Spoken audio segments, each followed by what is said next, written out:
దేవుడు శోధన ఇస్తాడని కాదు, కానీ దేవుడు శోధనని అనుమతిస్తాడు మన జీవితంలో. శోధనలు వచ్చేది మనము బాధపడతాం, ఎవరికైనా అది బాధ కష్టమే.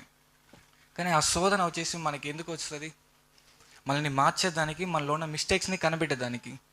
అలానే మనం ఒక చిన్న ఎగ్జాంపుల్ చూద్దాం. ఇప్పుడు జిమ్కి వెళ్తారు అందరూ, మామూలుగా వెళ్ళేవాళ్ళు దేనికి వెళ్తారు?